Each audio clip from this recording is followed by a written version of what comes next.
Welcome to Relative, our family mess. Here, I bring you the raw, unspoken stories of older men betrayed by the very families they spent a lifetime protecting, and the dark secrets hidden within the modern home. Now, here is today's story.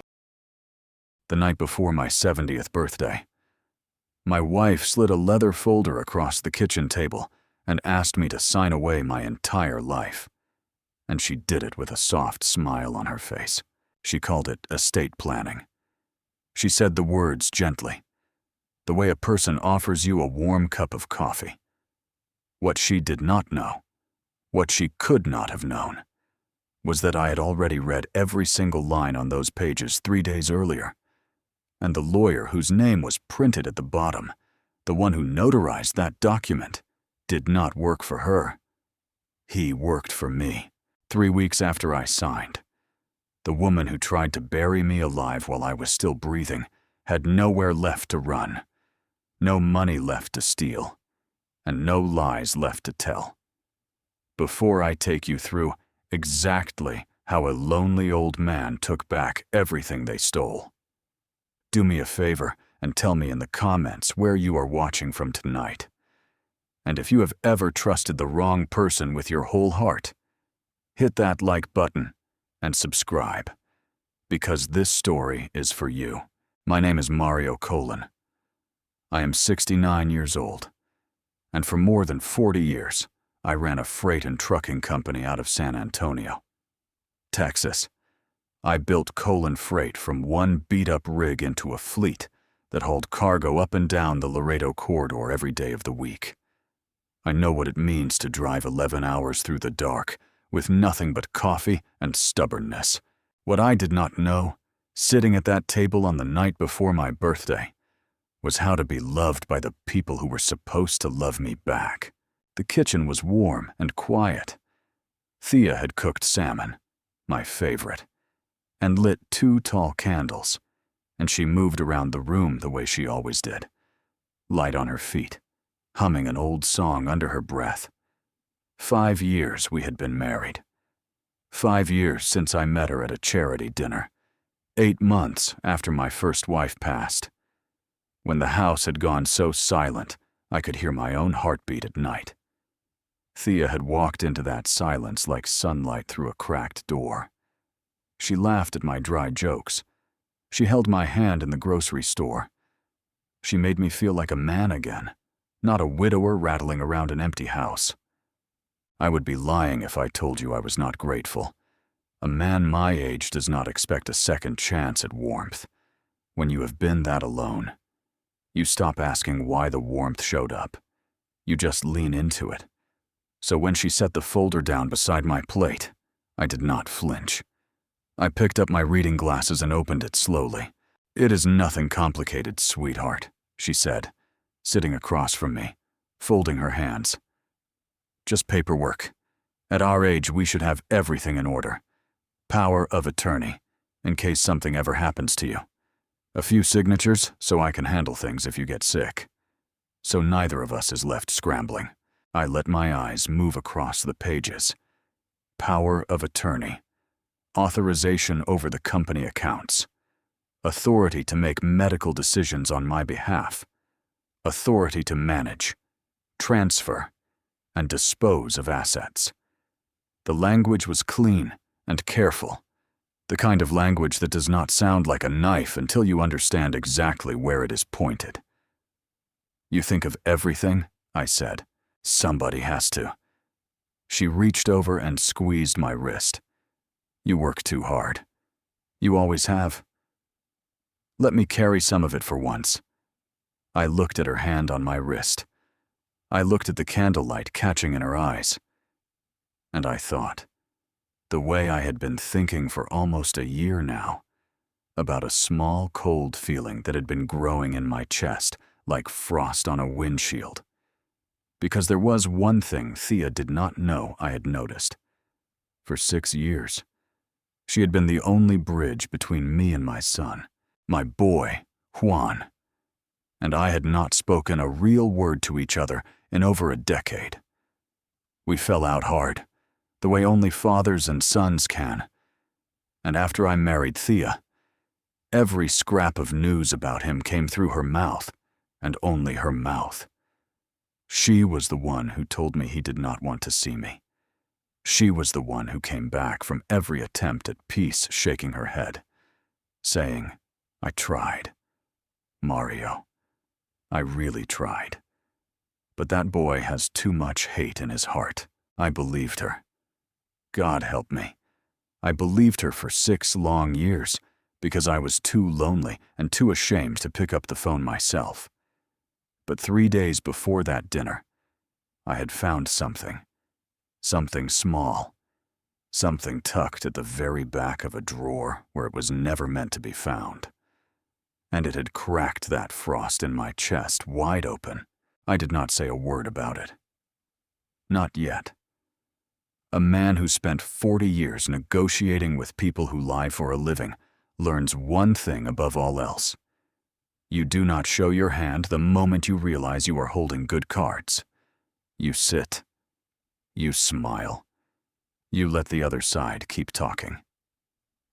So I picked up the pen. "Where do I sign?" I asked. Thea beamed and turned to the last page, tapping a manicured nail on the signature line. "Right here, baby. And here. And initial there." I signed my full name in slow, deliberate strokes. Mario Colon. I watched her watch the ink dry, and I saw something flicker behind her eyes that she thought I was too old and too tired to catch. It was hunger. What Thea did not know was that the document she was so eager to file was not the only paper with my signature on it that week. And the thing I had found in that drawer was about to turn her whole world to ash. The morning after my birthday, I drove to the old yard before the sun came up, not the corporate office downtown, with its glass walls and its young men in pressed shirts. I mean the original yard, out past the rail spur on the south side, where the asphalt is cracked and the chain-link fence sags, and the whole place still smells like diesel and dust. I keep a small office there with a metal desk and a coffee maker that has burned the same pot for 20 years. The new executives think it is sentimental nonsense that I still come here. They are right. It is the only place left where I can hear myself think. I sat there with my hands around a paper cup and let myself remember how all of this began, 44 years ago. I bought one truck, a used long nose with 300,000 miles on the clock and a transmission that screamed on every hill. I was 25.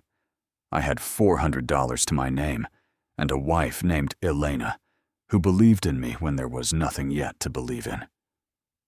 I drove that first rig myself, every load, up and down the Laredo corridor, sleeping in the cab at truck stops because a motel room was money I did not have. I did not build Colon Freight by being charming. I built it by showing up when no one else would and never missing a delivery. One truck became 2. 2 became a dozen. By the time my hair went gray, I had 140 rigs and a name that meant something from here to the border. And I did not do it alone. Rhett Stevens walked into my yard 38 years ago looking for work, a lanky kid with grease under his nails and no fear of a long night. I made him a dispatcher. He had the best instincts for a route I have ever seen.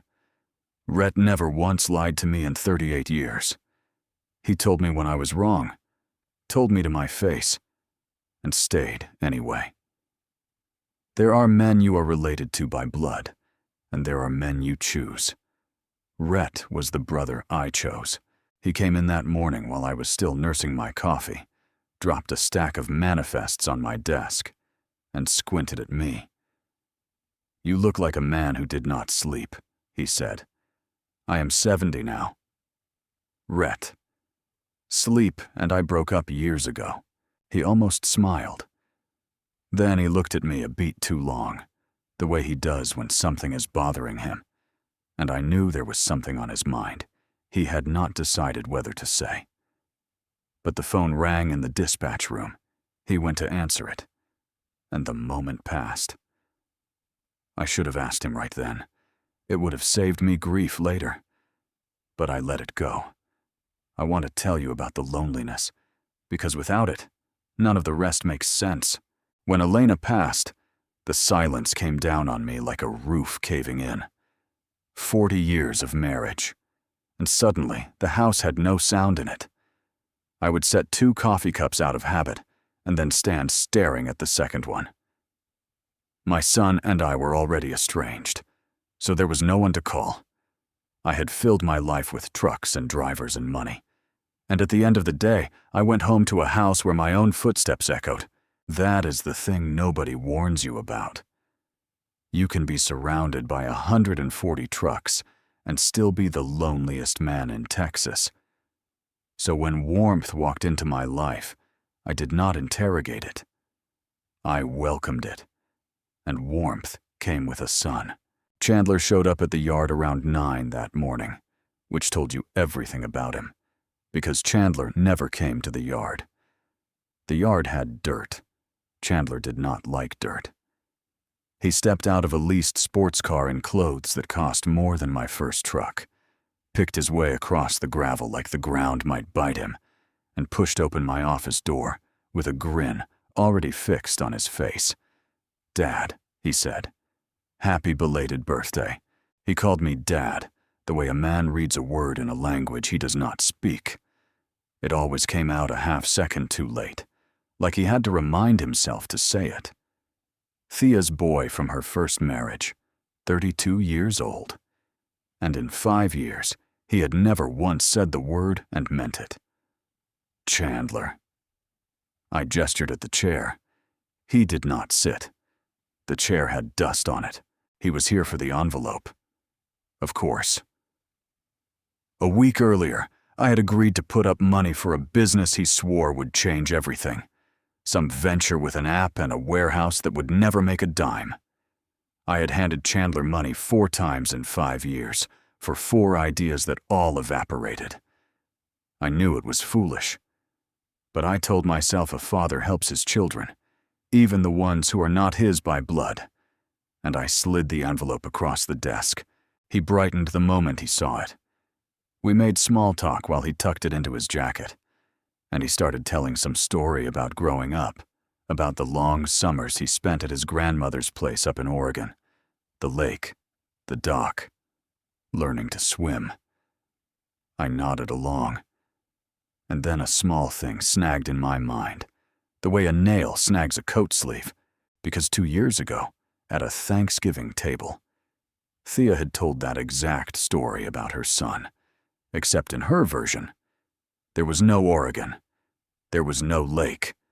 She had said, clear as a bell, that Chandler grew up in Phoenix and had never learned to swim a day in his life, that she used to worry about it.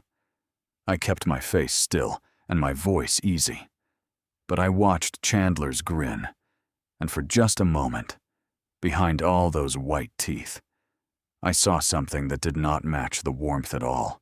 That night, I could not let the small thing go. Chandler's story had lodged itself in me like a splinter, and the more I tried to ignore it, the deeper it worked. So after Thea went to bed, I poured myself a glass of water, walked into my study, and opened the company books on my laptop. I told myself I was just restless. I told myself I would look for 10 minutes and then sleep. Here's a thing you should understand about me. I cannot read a novel and remember a single character's name by morning, but put a column of numbers in front of me, and I will see the one that is wrong from across the room. 40 years of freight budgets will do that to a man. Fuel, payroll, maintenance, insurance, tolls, the thin margins you live and die on. I dream in numbers. They are the one language nobody ever managed to lie to me in. So when I pulled up the operating accounts for Colon Freight and started scrolling, it did not take 10 minutes. It took 4. There was a line of credit drawn against the company. A big one. $220,000. Pulled in 3 installments over the past 4 months. against an equipment credit facility I had not touched in years. I knew that facility. I had set it up myself a long time ago for buying rigs in a hurry when a good deal came along. It had sat quiet and empty for as long as I could remember. Now it was nearly drained, and the authorization on every withdrawal carried my name. I sat very still and looked at that screen for a long while. My first instinct, the instinct of any tired old man, was to doubt myself. Had I authorized something and forgotten? Had I signed a paper at a meeting? Half listening. The way you sign things when you trust the people around the table. I am 70. I miss things now. Names, appointments, where I set my reading glasses. Maybe this was just one more thing I had let slip, but the date stopped me. Those 3 withdrawals had been made on days I could account for. One of them was a Tuesday. I had spent the whole afternoon at the old yard with Rhett, going over a carrier contract. Never once near a bank or a signature page. I remembered it clearly because we had eaten tacos off the hood of my truck and argued about a fuel surcharge. I had not authorized a dime that day. Someone had used my name. Someone with the right paperwork. Someone with power of attorney. I closed the laptop. My hands, I noticed, were steady. They are always steady. It is everything underneath that shakes. I went to the kitchen to take my evening pills, the way I do every night before bed. Blood pressure, a blood thinner, the small handful of things that keep a man my age running. I keep them in a weekly organizer, the kind with a compartment for each day. Because at my age, you stop trusting yourself to remember. I opened the door marked with that day. The compartment was empty. I stood there holding it under the kitchen light. Empty meant I had already taken them, but I had no memory of taking them. And that, I told myself, was nothing, because half the things you do every single day leave no memory behind. You do not remember locking the front door, yet the door is locked. This was the same. It had to be the same, except 2 nights earlier, I had felt strange, a heavy, swimming kind of tired that came on fast after dinner, the room going soft at the edges, my own words sounding far away to me. Thea had said I looked exhausted and helped me to bed early, her hand warm on my back, her voice gentle, telling me to rest. I had thought nothing of it. Old men get tired. But there had been other evenings like that lately. More than a few. Evenings where the fog rolled in out of nowhere, and I woke the next morning unable to account for the hours. I looked down at that empty little compartment, and a cold question formed in my mind. The kind of question a man does not want to ask under his own roof. Was I losing myself? Or was someone helping me lose myself? I did not have an answer. That was the worst part. A man who has always trusted his own mind, standing in his own kitchen, unable to tell whether the fog was age or something poured into his coffee. They count on that, the people who do this. They count on you blaming yourself. They count on the shame keeping you quiet, keeping you from saying the thing out loud. Because saying it out loud makes you sound exactly as crazy as they need you to seem. I did not say anything out loud. I put the organizer back in the drawer, but I did one thing before I went to bed. One small thing that would matter more than I knew. I took a plain notebook from my desk, the cheap kind I use for load counts, and I wrote down 3 things. The date, the $220,000, and the empty compartment. Then I wrote one more line under it, and I underlined it twice. Trust nothing. Write down everything. For 40 years, when a foundation under one of my contracts started to crack, I did not panic, and I did not pray. I pulled the records, I traced the rot to its source, and I dealt with it cold.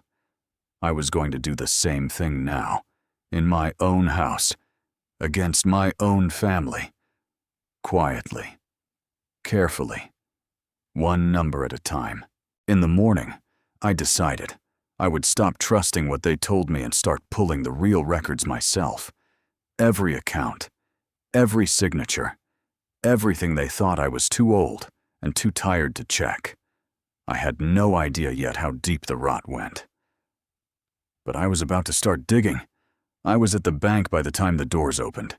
I did not use the phone app and I did not use the online summary. I wanted paper.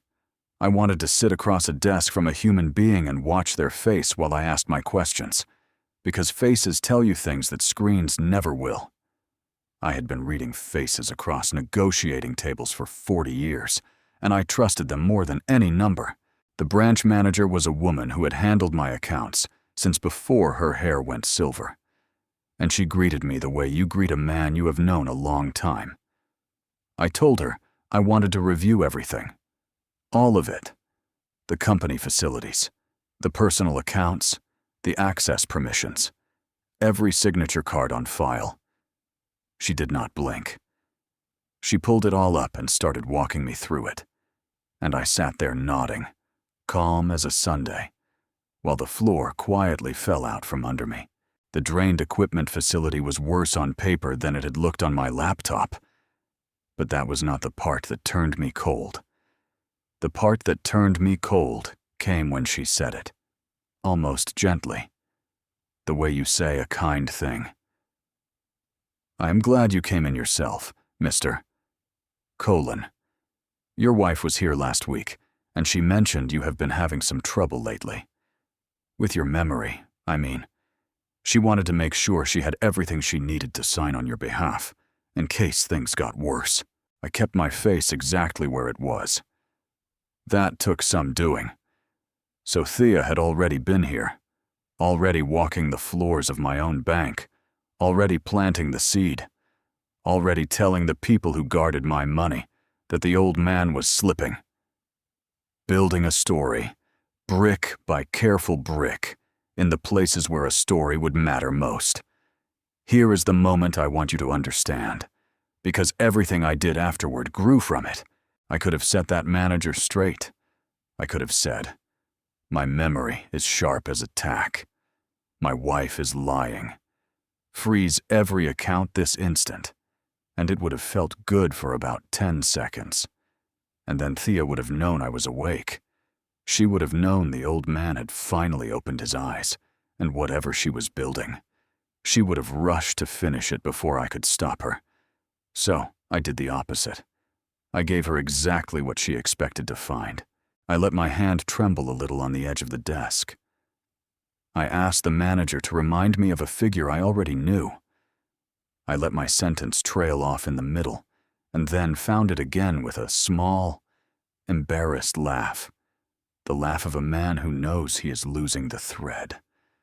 I watched her watch me, and I saw the soft pity bloom in her eyes, and I knew the mask fit. If they wanted a forgetful old man, I would be a forgetful old man. Right up until the day it buried them. I did one more thing before I left, and I am not going to lay all of it out for you yet, because some of it does not make sense until later. But I will tell you this much. I looked at every account on that screen, and I made a decision about each one. Some I would leave exactly as they were. Doors standing open, easy to find, easy to drain. And the things that actually mattered, the things I had spent a lifetime building, I began very quietly to carry out the back, where no one was looking. You leave the thieves a room to rob.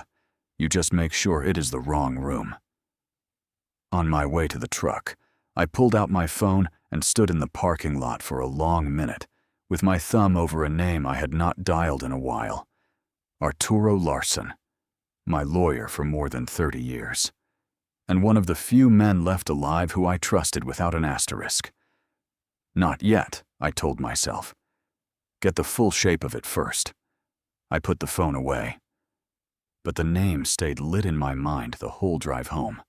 That evening, Thea was waiting for me with dinner and that soft, warm light she wore like perfume. She kissed my cheek and asked about my day, and I told her it had been quiet, that I had run a few errands. We ate. She talked about a trip she wanted to take. Somewhere with a beach, just the two of us. And then, halfway through, she set down her fork and gave me the look, the sad one, the one she always wore right before she handed me another piece of my son. "Juan called the house today," she said. My fork stopped, just for a second. I made it keep moving. "He did," I said. "He did not want to talk to you. I am sorry. Mario, I told him it was your birthday week. I told him you would love to hear from him." She shook her head slowly, eyes down. "He said to tell you not to reach out. He said he is done. I hate being the one who has to say these things to you. I really do. For 6 years I had taken that knife and swallowed it whole, every time, because I had no reason to doubt the hand that held it. Tonight I just nodded and said it was all right, and I asked her to pass the salt. But later, when she was washing up and her back was to me, I took the little notebook out of my jacket and I wrote one more line in it. Under the date, Thea says Juan called today. House phone. Check it. Then I closed the notebook, slipped it back into my pocket, and looked at the woman humming at my sink, drying my dishes with my dish towel in my kitchen. And I thought about how very much I was going to enjoy finding out the truth. Thea had a charity luncheon that Saturday. She would be gone until at least 3. I waited until her car cleared the end of the street, and then I went looking, because the note in my pocket would not let me rest. Check it, I'd written. So I checked. I want to back up and tell you about the thing I found 3 days before that birthday dinner. The small thing I mentioned, but did not name. It was a card, a simple drugstore birthday card, addressed to me in my son's handwriting, postmarked 2 years ago, and never given to me. I had come across it by pure accident, knocked loose behind a drawer while I was hunting for a stapler. Inside, in Juan's careful hand, it said only Dad. Thinking of you today. The door is open whenever you are ready. That card was what first cracked something open in me, because for 2 years, Thea had been swearing to my face that my son wanted nothing to do with me. I had told myself there was an explanation. I had needed there to be one. That Saturday, I went to find out if there was. It did not take me long. I am a man who knows how things are hidden, because I have spent a lifetime watching people try. In the back of her closet, behind the shoe boxes and the winter coats, there was a flat plastic bin with a lid that did not quite belong. I pulled it out and sat down on the floor of our bedroom and opened it, and the bottom dropped out of the world. It was full. Years of it. Cards and letters. Dozens of them. Every one of them addressed to me. Every one of them opened with a thumbnail and read, and then hidden away in the dark. Birthday cards. Christmas cards. A long letter. 3 pages. In Juan's handwriting, the ink gone soft at the folds from being read too many times. By her, not by me. I had never seen a word of it. I read that letter sitting on the floor with my back against the bed, and I read it 4 times, and by the end, I could barely see the page. Dad, it began. I know we said things we cannot take back. I am not asking you to pretend they did not happen, but I am tired of the silence, and I think you must be too. There is something you need to know. You have a granddaughter. Her name is Leilani. She was born in the spring. She has your stubborn chin, and she does not know you exist. I would like to change that before it is too late for both of us. Please. Just call. The letter was dated more than 5 years ago. I sat there and I did the arithmetic, the way I do, except this time every number was a wound. 5 years. A granddaughter born in the spring, which meant she was nearly 6 now. Nearly 6 years old. Old enough to run, to read her name, to lose a tooth. And I had missed every single day of it. Every birthday. The first steps. The first word. All of it. Gone. Swallowed by a plastic bin in the back of a closet. There were photographs in the bin, too. My son must have kept sending them, year after year, hoping one would get through. A red-faced newborn wrapped in a yellow blanket. A baby in a high chair with cake on her face. A little girl in a sundress squinting into the sun, gap-toothed, mid-laugh, frozen forever in a summer I was never invited to. On the back of that one, in Juan's writing, Leilani, age 4. She asked again about her grandpa. She asked about me. A child I had never met asked about me. And the woman sleeping in my bed made sure I never heard the question. I understood. Then, the full size of what had been done to me, and it was so much larger than money. The falling out between my son and me had been real. I will not lie to you about that. 12 years ago, we wounded each other badly. 2 proud men too stubborn to bend. And that was on us. Both of us. But somewhere in those 12 years, my boy had grown up. He had become a father. He had looked at his own daughter and decided that life was too short to lose his own. And he had reached for me. Over and over. For years. And every time his hand came toward mine, Thea had been standing in the middle, quietly cutting the rope, telling him I was bitter, that I had called his wife names, that I wanted nothing to do with his family, telling me he was cold, that he had washed his hands of me, that I should stop hoping, playing both ends against the middle, keeping us apart, because a lonely old man with no one left to trust is so much easier to rob than a man surrounded by his own blood. She had not just stolen my money. She had stolen my son back from me at the exact moment we were reaching for each other. She had stolen a little girl with my stubborn chin. She had stolen years that no amount of money in any account I owned could ever buy back. I am not a man who cries. I buried my parents dry-eyed. I stood at Elena's grave and held it together for everyone else. But I sat on that bedroom floor, an old man surrounded by 5 years of stolen love, and something in my chest finally gave way. I picked up the photograph of the little girl in the sundress. My hand, the hand that has always been steady, the hand that never once shook, was trembling so hard I could barely hold the picture still. Leilani. Age 4. She asked again about her grandpa.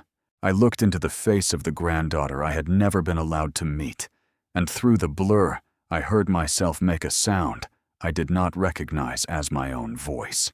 I did not sleep that night. I sat up in the study with the bin of letters spread across my desk, reading my son's words by lamplight until the windows went gray. At 6:15 on Sunday morning, I called Arturo Larson. Arturo and I go back more than 30 years.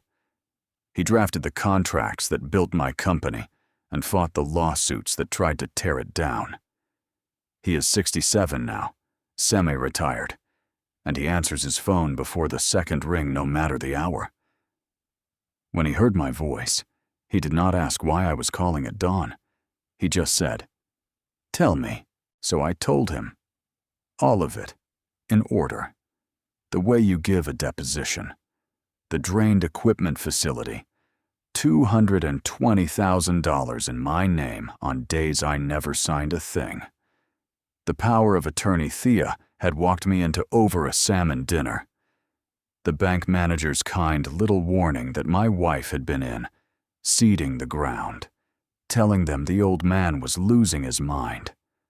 The fog that rolled in some evenings after dinner, and the pills I could not remember taking. And the bin. The 5 years of stolen letters. The granddaughter I had a photograph of and had never once held. There was a long silence on the line when I finished. Then Arturo let out a slow breath, and when he spoke again, the sleep was gone from his voice, and something harder had taken its place.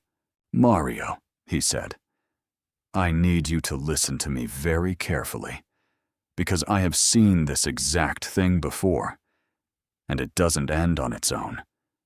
What you are describing isn't a bad marriage. It is a pattern, the isolation, the power of attorney, the money moving in your name, somebody building a record that you are not competent. That is a script. Somebody is running a script on you." "I know," I said. "That is why I called you, and not a divorce lawyer." "Good. Then here is what you do not do. You do not confront her. You do not change your behavior in any way she can see. You keep being exactly the tired old man she thinks she has. Can you do that? I've been doing it for a week already." He almost laughed. "Of course you have." Then his voice dropped.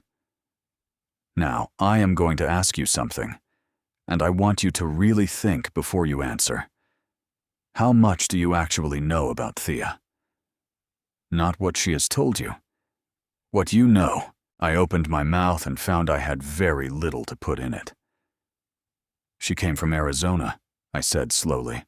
"First husband died. A son from that marriage. That is what she told me." "What is the first husband's name?" I sat there.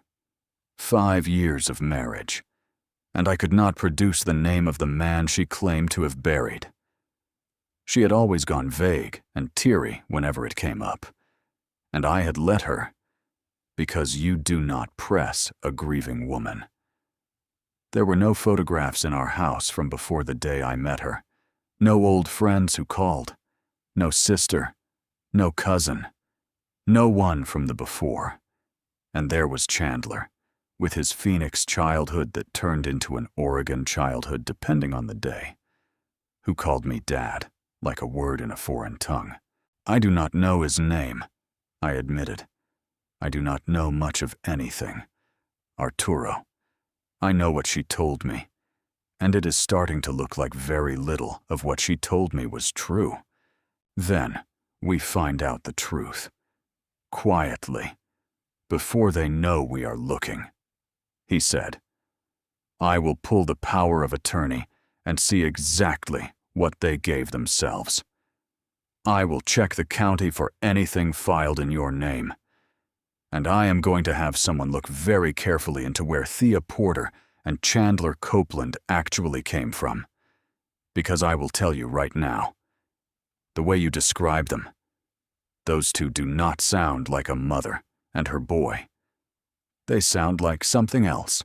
Those words sat in my chest like a stone. Something else. "There is good news," Arturo added, "though you may not feel it yet. Years ago, when you would not listen to me about anything else, you did listen to me about how to hold what you built. A great deal of what you own is not sitting out in the open where a power of attorney can simply scoop it up. The structure protects you more than they realize. But we have to move smart, and we have to move quiet." He told me to get some rest, which we both knew I would not do, and we hung up. And then I was alone in the study with the gray morning and the only call left to make. The one I had been avoiding for 12 years. I scrolled to my son's name. I had kept his number in my phone the whole time, never once dialing it, the way you keep a key to a house you can no longer go home to.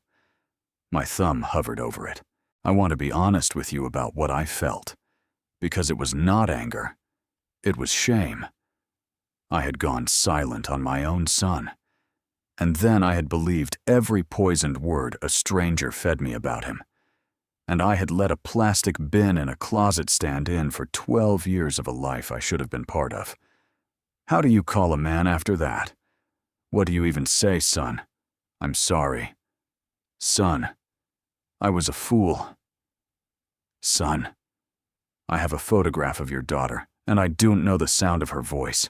I almost put the phone down. My hand was shaking again. Then I looked at the picture of the little girl in the sundress, propped against my lamp, gap-toothed and laughing in a summer I had missed. And I pressed his name. The screen lit up. It began to ring. He answered on the 4th ring. There was a silence on the line that held 12 years inside it. Then my son said, "Dad." His voice was older than I remembered. Careful, braced for a blow. I had 100 things rehearsed and not one of them would come out. What I finally managed was, "Juan, I need to see you. In person. I was wrong about a great deal, and I cannot fix it over a phone." He was quiet a long moment. I could hear him breathing, deciding. Part of him wanted to hang up. I would not have blamed him. But in the end, he said, low and guarded, "Thursday. There is a coffee place off Broadway. I will give you 20 minutes. It was not warmth. It was a door opened the width of a chain. It was more than I deserved. And I took it. I will tell you about Thursday when we get there, because that conversation earned its own telling. For now, I had 2 days, and I didn't waste them. Arturo worked fast, and he worked quiet. By Tuesday evening, he had pulled the power of attorney out of the county records, and he drove to my house himself rather than put any of it in writing where it might be seen. We sat at my kitchen table, the same table where Thea had slid me that folder, and he laid the documents out one by one. The power of attorney was worse than I had let myself imagine. It was not the limited, in case of emergency kind a careful spouse might ask for. It was durable, and it was sweeping. It gave Thea authority over every account, every asset, every medical decision, with language that would survive even my own incapacity. In plain words, the more incompetent I became, the more total her control grew. The document was practically engineered to reward my decline, and it had not been drawn up by some neighborhood attorney. The name on it, the notary and the drafting counsel both, was a woman called Diana Welch. "You know her?" I asked. Arturo's jaw tightened. "I know of her. She works the edges of this city. Mario. Guardianships. Quiet transfers. The kind of paper people pay to have drawn fast and ask no questions about. If your wife went to Diana Welch, she did not go for honest help. She went for someone who knows how to make a theft look like a signature." He turned over the next page, and my stomach dropped. It was a transfer deed, already drafted, already waiting. It moved control of a large block of the company into a holding entity I had never heard of. It only needed one more thing to become real. A finding that I could no longer manage my own affairs. Then he showed me where the money had gone, and it was uglier than $220,000. The drained credit facility was only the part that was easy to see. Underneath it ran a quieter bleed, payments flowing out of Colon Freight to vendors that did no work, consulting firms with no address, a logistics outfit that existed only as a bank account. Money laundered out the back of the company I had built with my own hands, dressed up as invoices, signed off under my name. Not a smash and grab. A slow, patient draining. The kind you only catch if you know exactly what a healthy set of books is supposed to look like. I knew. That was the one thing they had not counted on. But the page that put the iron in my spine was the last one. And it had nothing to do with money. It was a personnel file, an internal company file pulled by Arturo through a contact, documenting a months-long effort to remove Rhett Stevens from his position. There were memos questioning his judgment, complaints I knew for a fact were invented, a paper trail being carefully built to force my oldest friend into retirement. Push him out, discredit him, get him gone before anyone thought to ask him what he had noticed, and he had noticed. That was the thing. I remembered that morning at the yard, Rhett looking at me a beat too long, a thing on his mind he could not decide whether to say. He had seen something. He had wanted to warn me, and I had let the phone ring and the moment pass. Of course they wanted Rhett gone. Rhett had stood at my side for 38 years and never once lied to me. A man like that, anywhere near the books, anywhere near me, was a threat to everything they were building. So they were prying him loose the same way they were prying loose my money and my son and my mind. One careful crowbar at a time. I sat back in my chair. They have been at this a long time, I said. Months, at least. Arturo answered. Maybe longer. This is not improvised. Mario. This is a campaign. He started gathering the papers. And then he stopped, his hand flat on the last folder, and something in his face changed. He had been holding one thing back. There is more, he said slowly. I almost did not bring it, because I wanted to be sure. When I traced those payments, most of them went where I expected. Shells, vendors, Welch. But 3 of them, over the last 3 months, went somewhere that does not fit any of it. He slid a single sheet across the table and put his finger on a name. Tell me the truth. Have you ever, even once, been to see a psychiatrist named Dr. St. Muller? I looked at the name. I had never heard it in my life. No, I said. Never. Arturo did not blink. Then I need you to explain to me, he said quietly, why your accounts have been paying one for 3 months. He was already there when I walked in, sitting in the back corner, with his hands wrapped around a cup he was not drinking. 12 years. My son was 42 now, with gray coming in at his temples, and lines around his eyes. I had no memory of putting there. He had my chin. He watched me cross the room the way you watch a storm. You are not sure we'll turn. And he did not stand, and he did not smile. He just said, "You have 20 minutes." I sat down across from him. For a moment I could not speak at all. 40 years of negotiating, and my throat had closed like a green kid on his first sales call. "You look good," I finally said, which was a stupid thing to say, and we both knew it. "Say what you came to say." "Dad." His voice was flat, but underneath it I could hear the boy who had waited a long time for a father who never came. "I have heard the speech already, anyway. Secondhand. How I broke your heart. How you washed your hands of me. How I am too full of hate to be worth the trouble. Thea has been very thorough, so there it was. I understood, in that one sentence, exactly how complete the poison had been. He thought I had said those things. He had spent years believing his father had thrown him away. I did not argue. I reached into the bag at my feet and set the plastic bin on the table. "I want to show you something," I said. "And then, if you still want to walk out, I will not stop you." I opened it. I took out the cards, the 3-page letter gone soft at the folds. I laid them out across the little table, every one of them addressed to me in his handwriting, every one opened by someone else and hidden in the dark. I watched my son's face as he recognized his own words coming back to him. "I never saw a single one of these," I said. My voice did not sound steady anymore. Not one. Juan. Not the letter telling me I had a granddaughter. Not the cards. I found them 4 days ago in the back of a closet. For 5 years you have been reaching for me, and for 5 years she has been standing in the middle, cutting the rope, telling you I was bitter, and telling me you were done.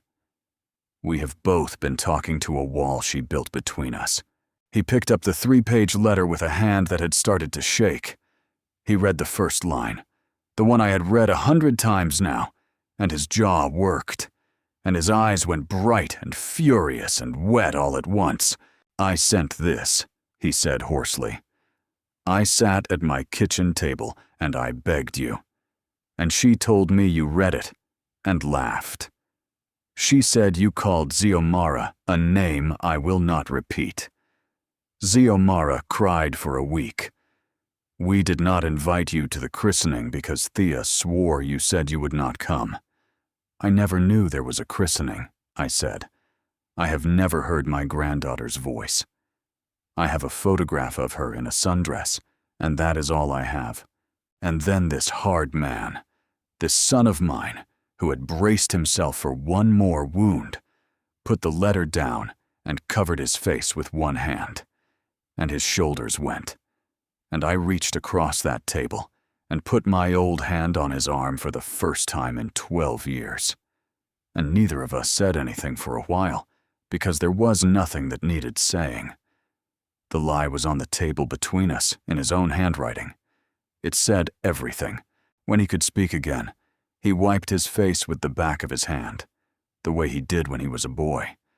And he looked at the documents, and something in him shifted. I watched my son stop being a grieving man and start being a hunter. Because my son does not sell freight. My son spends his days following dirty money for a living. He is a financial crimes investigator, and he was already thinking about what kind of person runs an operation this patient. "Tell me the rest," he said. "All of it. Money included." So I told him. The drained facility, the shell vendors, the power of attorney, the transfer deed already drafted and waiting, the lawyer named Diana Welch, the fog that came over me some evenings after dinner, and the 3 payments to a psychiatrist I have never met. I watched my son listen, and I watched him stop being a grieving man and start being a hunter. "Dad," he said quietly. When I finished, "I have worked these cases. This is not a greedy wife. This is a crew. The structuring, the isolation, the doctor, the paper already drawn up. They are not trying to divorce you or even just rob you. They are building a guardianship. They want a court to declare you incompetent so they can own you and everything you have. Legally, with a judge's signature on it. And once that order exists, it is almost impossible to undo. Then we do not let it exist," I said. He looked at me a long moment. "If we move loud, they run, or they rush it through before we are ready. We have to be quiet. We build it the way I build a case, piece by piece, until it is airtight. And we let them keep believing they are winning right up until the floor opens under them."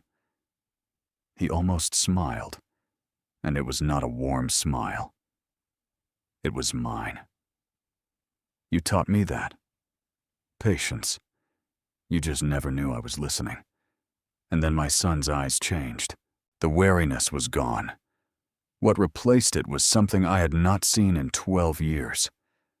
It was the look of a man who had just gotten his father back and was now, very calmly, deciding to burn down everyone who had tried to keep them apart. Juan called me 3 nights later, just after midnight. I was awake, because I am always awake now, down the hall. Thea slept the easy sleep of a woman who believes she has already won. I slipped into the study and shut the door before I answered. "Dad." His voice was low and wired, the voice of a man who has not slept and doesn't intend to. I need you to come to my office. Tonight.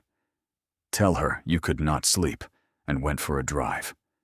Which is true. Don't write anything down. Just come."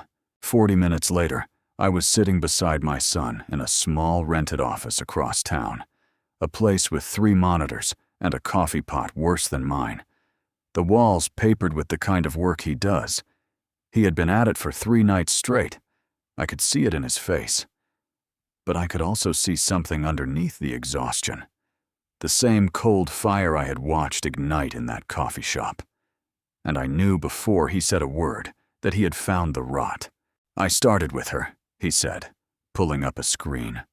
"Thea Porter. And here is the first thing that is wrong. Dad. There is barely anything behind that name. A driver's license, a few accounts, a marriage certificate to you. It all begins about 7 years ago, like she walked out of the ocean fully grown. Real people leave 40 years of paper behind them. Thea Porter leaves 7. That is not a person. That is a costume. He had done what he does. He had taken the costume apart, thread by thread, running her face and her patterns through the databases a man in his line of work can reach.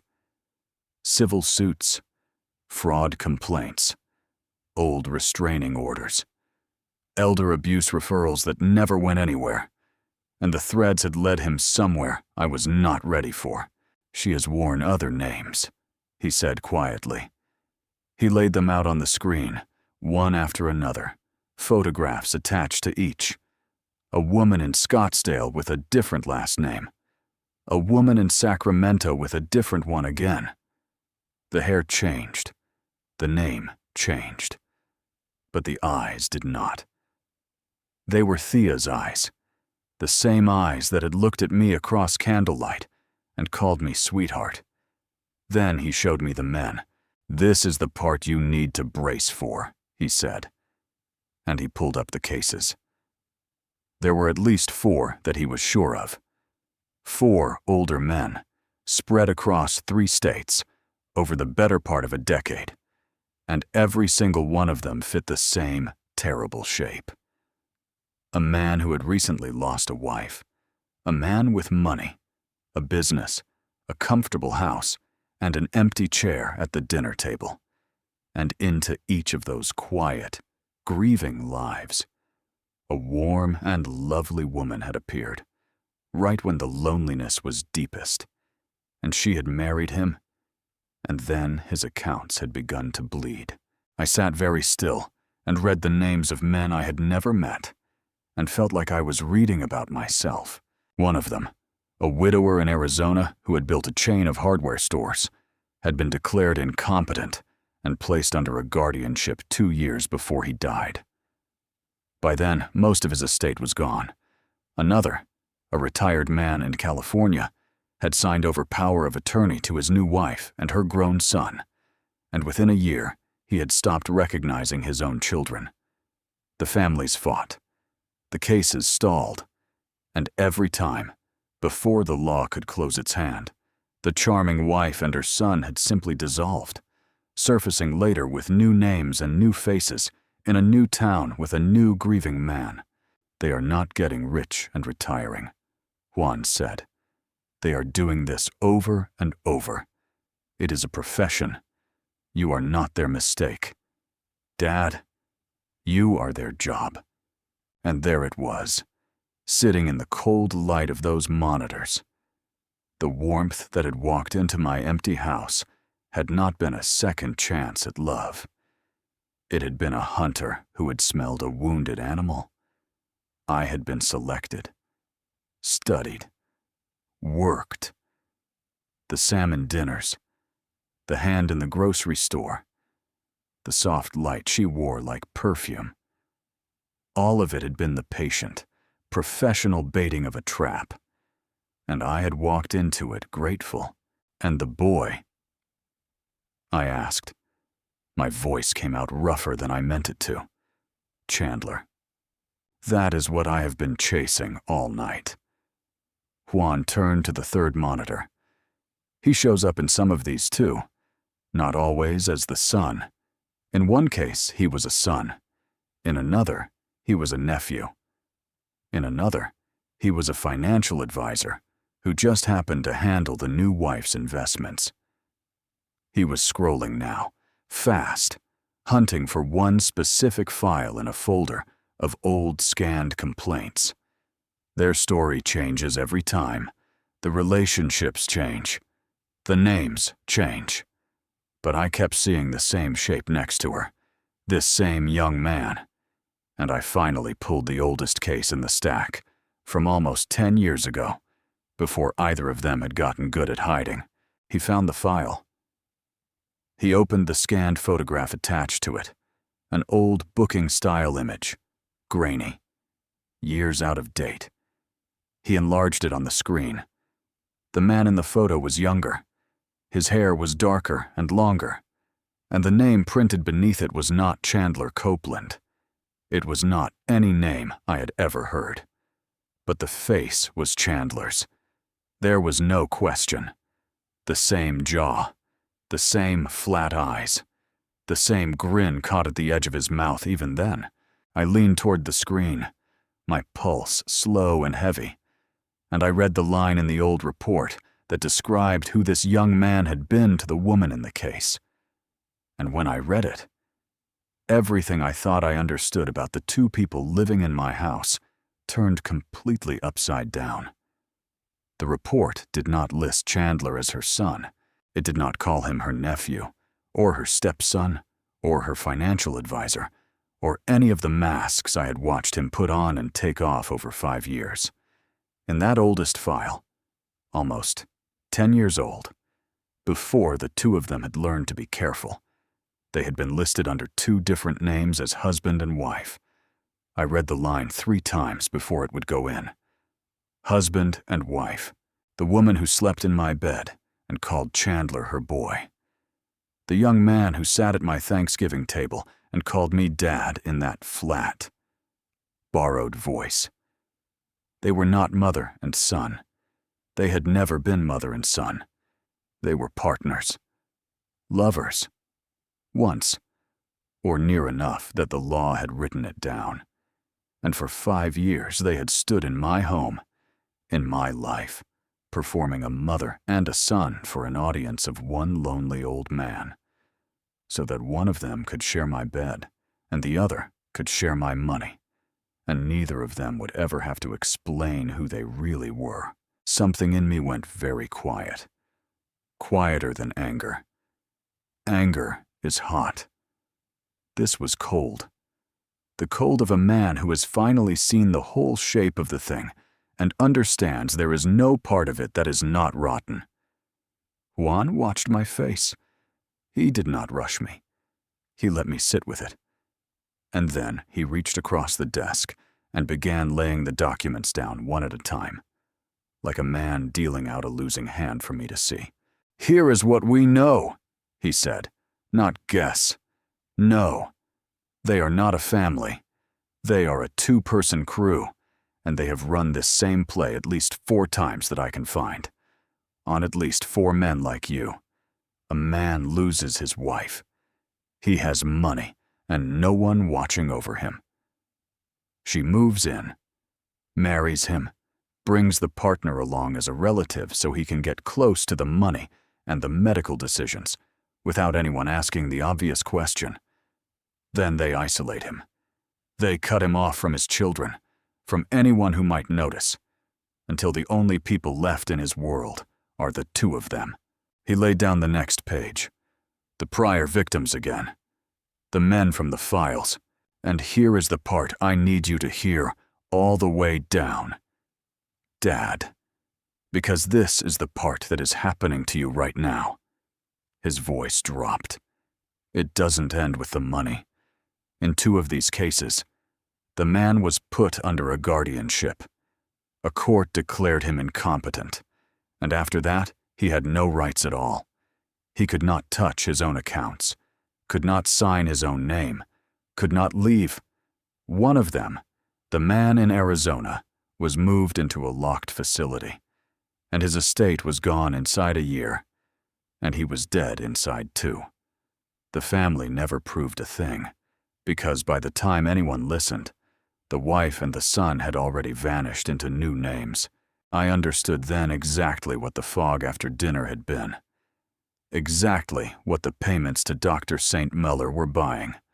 They were not only emptying my accounts, they were manufacturing my decline, one quiet evening at a time, building the picture of a confused old man so that, when the doctor signed the paper and the petition went to a judge, it would all hang together. The drained credit, the isolation, a wife testifying through tears that her poor husband was slipping, a physician's signature, and a granddaughter I had never met who could not speak for me because they had made sure I never knew she existed. They were going to have a court erase me, and the case behind them said that once a man like me was erased, sometimes he did not last very long. "How long do we have?" I asked. My voice was steady. I made it be steady. "I do not know yet," Juan said. "But the transfer deed is already drawn. The doctor is already paid. They are not in the early part of this. They are near the end of it. The only thing they are still missing is the court order. Once they file for that, we are racing a judge."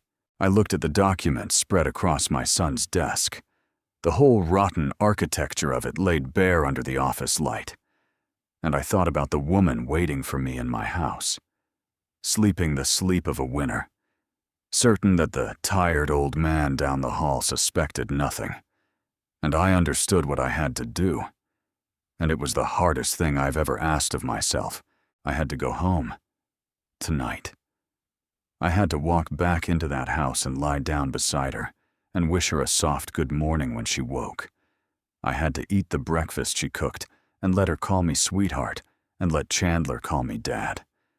And I had to do it for as long as it took, smiling, fading, playing the very part they had cast me in, while my son and Arturo and I built the thing that would bury them.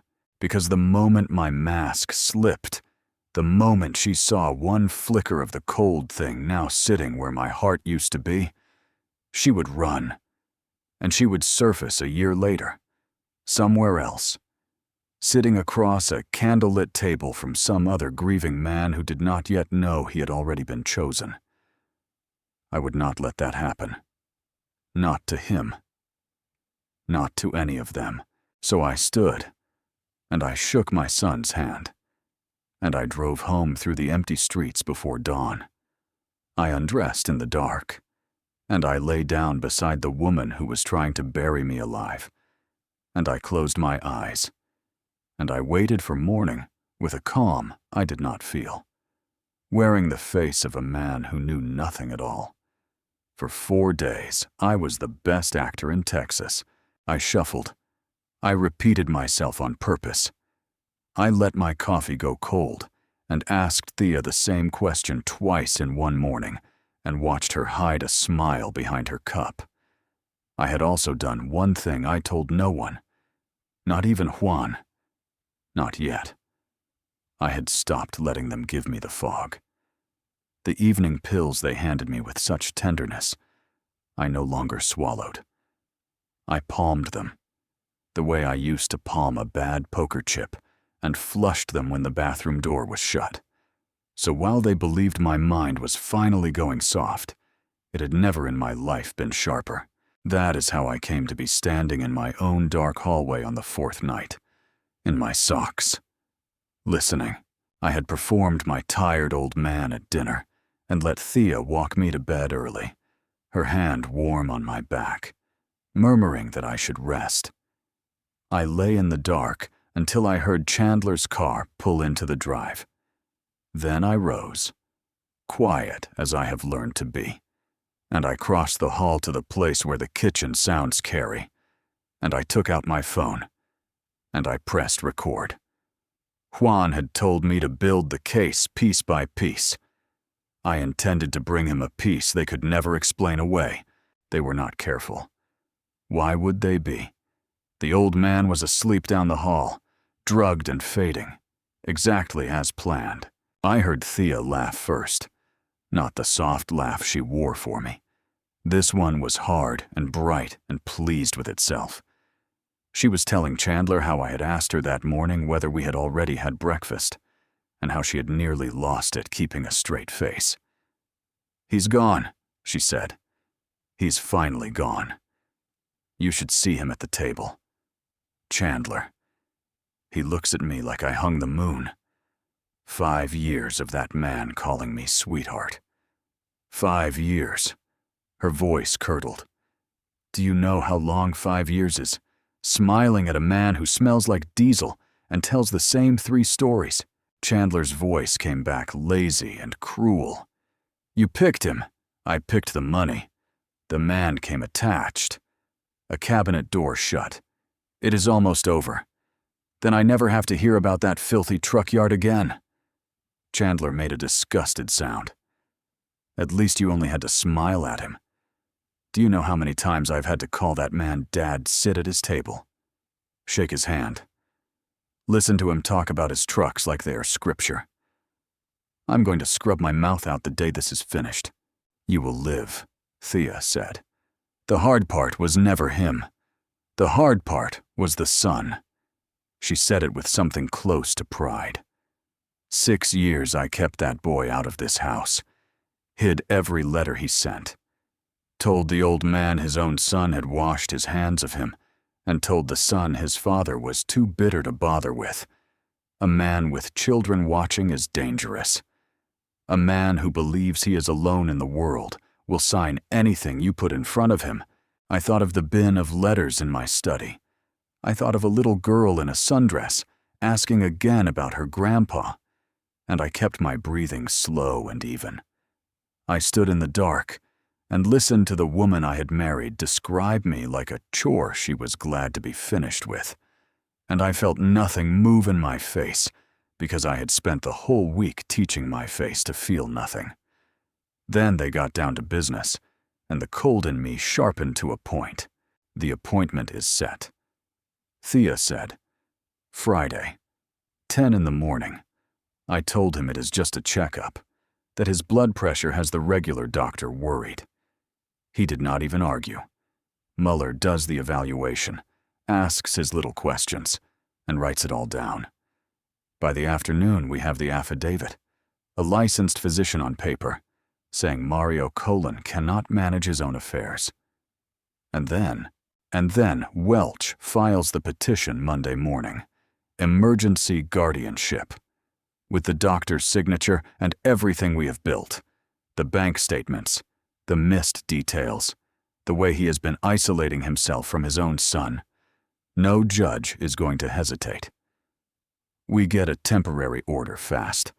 After that, he cannot sign a thing, cannot move a dollar, cannot stop us. We move him somewhere quiet for his own safety, and the estate is ours to manage. I could hear the smile in her voice. By the time anybody who cares about Mario Colon comes asking questions, you and I are 2 other people in another city. What about the dispatcher? Chandler asked. The old loyal one. Stevens is gone by the end of the month. He is the only one left who might make noise. And once Mario is under guardianship, no one has to listen to a word that old fool says. There it was. The whole thing, in their own voices. The doctor, and the date, and the lie, and the casual disposal of my oldest friend. All of it sitting now in the memory of the phone in my hand. Friday, 10 in the morning. The fake appointment. Monday, the petition. I had the clock now. I had the exact day the trap was meant to close. I pressed stop. I stood there one moment longer in the dark, looking toward the warm light of the kitchen, where 2 strangers were laughing about how easily they had taken my life apart. And I let myself feel, just for a breath, the full weight of how much I was going to enjoy what came next. Then I went back to bed. I lay down in the dark, and I steadied my breathing. And I did not sleep at all. In the morning, I would call my son, and I would tell him we finally had our deadline. Friday. We met that night in Arturo's office, long after the building had emptied out. The three of us around the same table where he had first shown me the power of attorney. I played the recording. Neither of them moved while it ran. Thea's voice filled that quiet room, bright and cruel, talking about the man who smelled like diesel, the boy she had kept away for 6 years, the doctor on Friday, and the petition on Monday. When it ended, Arturo took off his glasses and rubbed his eyes, and Juan sat very still with his jaw set like stone. For a moment, no one said anything. Then Arturo said the thing I had been afraid he would say, and then talked me out of. Mario, by rights I should walk into court tomorrow morning and blow this whole thing up. File an emergency objection. Get an order freezing every account. Stop the petition before it is ever born. And if you do, Juan said quietly, they are gone by Friday night. That is exactly right. Arturo nodded slowly. The second they feel the ground shift, they run. They have done it 4 times. They dissolve. They surface somewhere new with new names. And a year from now, some other widower is signing a folder over a salmon dinner. We stop the petition. We save Mario. And we lose them. They walk. I shook my head. No. I have decided. I am not going to be one more old man they slip away from. We do not stop the trap. I looked at both of them. We let it close. And we make sure that when it closes on them. That became the whole strategy. And I want to lay it out plainly, because it is the heart of everything that came after. A guardianship petition is a weapon. But a weapon built out of crimes is also a confession. Every piece they were assembling to bury me, the bribed physician, the falsified affidavit, the drugging, the stolen letters, the money laundered through companies that did no work. Every single one of those was a felony with their fingerprints on it. If we stopped them now, those crimes stayed half-finished and deniable. But if we let them finish, if we let the doctor sign and let the lawyer file, then they would hand a court, in writing, under their own names, the complete documented record of exactly what they had done. They would build the case against themselves and submit it for us, so we divided the work. Juan would do what Juan does. He would take the structuring, the shell vendors, the alias trail, the 4 prior victims across 3 states, and he would assemble it into something airtight, and he would quietly walk it to the people whose job it is to prosecute exactly this kind of crew. An isolated old man complaining about his wife is easy to ignore. A documented interstate pattern of elder fraud, with victims and bodies behind it, is not. Arturo would handle the law. He would prepare a real capacity evaluation, with a real physician of his choosing, to stand against whatever Mueller manufactured. He would have a counter-filing drafted and ready to drop the moment it was needed. He would also move quietly to shield Rhett, so that when they reached to push my oldest friend out the door, their hand would close on nothing. And he would prepare the formal referral, so that, the instant we were ready to move, the whole thing landed at once, and I had a job too. The hardest one. I would keep being the fading old man. I would go to that appointment on Friday and let Dr. St. Muller ask me his little questions. And I would carry something with me to remember it by. Because if I sat through that evaluation clear-headed and answering every question correctly, and that doctor still signed a paper swearing I was incompetent, then the gap between the truth and his signature would be a noose he tied around his own neck. There was one more piece. Arturo and I stayed behind after Juan left, and we talked a long while about the company and the house and everything I had spent 40 years building. He confirmed what he had told me at the start, that the things that mattered most were already held in a way their power of attorney could never reach. And the two of us made a quiet decision that night about what we would let them believe they were taking. I'm going to keep that part for the moment it matters, because it is the part they never saw coming, and you deserve to watch it land the same way they did. I drove home in the small hours with the plan settled in my chest like ballast. For the first time since I read that text about not coming on a trip I never even got to take, I was not afraid. The fog had lifted, and I could see the whole road ahead.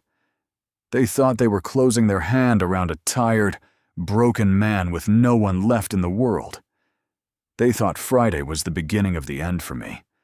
I let them keep thinking it, because the most important rule I ever learned, in 40 years of watching men try to take what was mine, is this: you never let the other side know the deal has already turned. You smile. You let them celebrate. You let them spend everything they have chasing a prize that is no longer there. And right up until the floor opens beneath them, you let them think they are winning.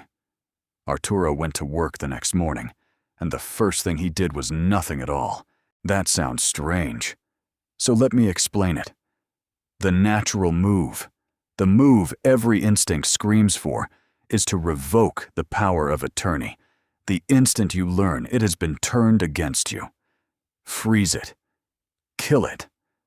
But the moment Thea reached for that authority and found it dead in her hand, she would know the old man had woken up, and she would be in the wind before sundown. So Arturo did the patient thing. He left the document standing, alive and useless, a key to rooms that no longer held anything worth taking. On paper, Thea still had her authority. In practice, Arturo had already confirmed what that authority reached was a carefully arranged shell, and the things I had spent a lifetime building sat somewhere else entirely.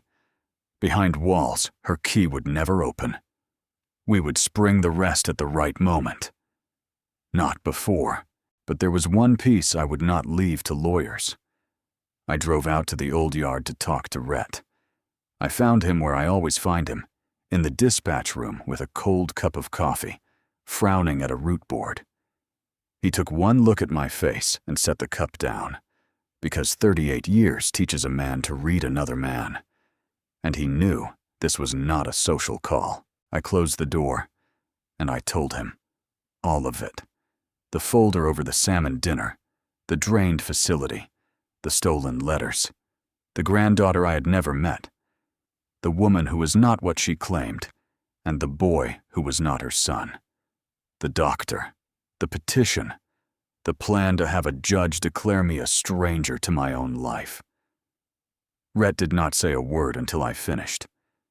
Then he leaned back, and his jaw worked. And when he spoke, his voice was rough. I knew something was wrong, he said. That morning, your birthday, I came in here to tell you.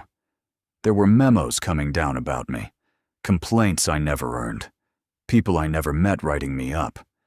I figured somebody upstairs wanted my chair. I did not want to bother you with it. You had enough on your plate.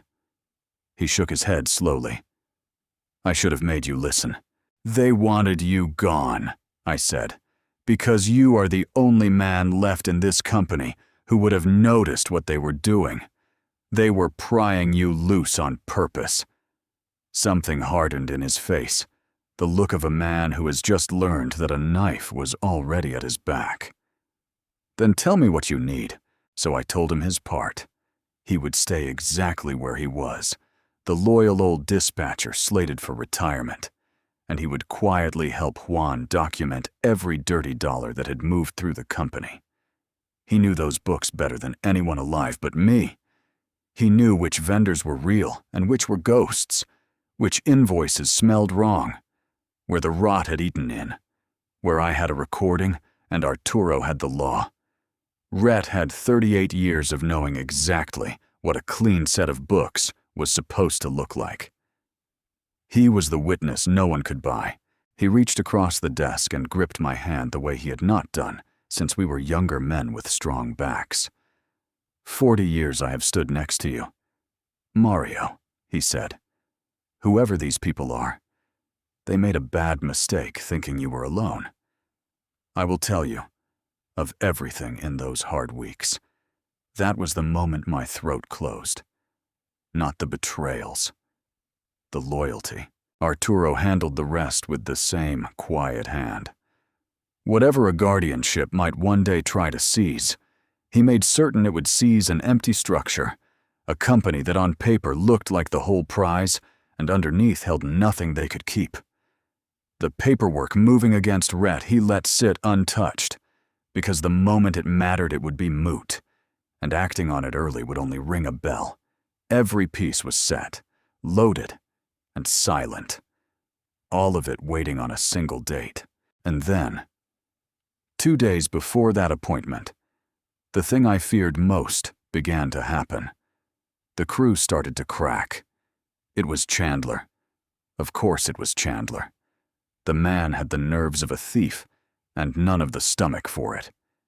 He came by the house that evening, and I sat in my chair playing my fog, and I caught him watching me a beat too long over the rim of his glass. The way you watch something you are not quite sure is asleep.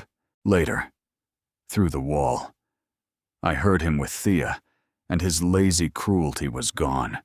His voice was tight and low. "Something is off," he was saying. "I drove past the yard today.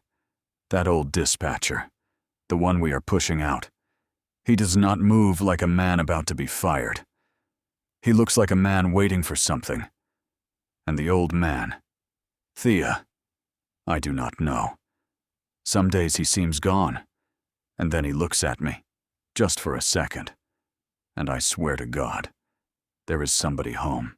Thea told him he was being paranoid, that he always got like this near the end, that Friday was 2 days off and he needed to hold his nerve. But I lay awake that night doing new arithmetic. Because if Chandler spooked, if that nervous little voice in him won the argument, they would not wait for Friday. They would not file on Monday. They would vanish in the dark, the way they had vanished 4 times before. And everything we had so carefully loaded would be aimed at 2 ghosts. The whole plan now balanced on whether a frightened man could be talked into staying 2 more days.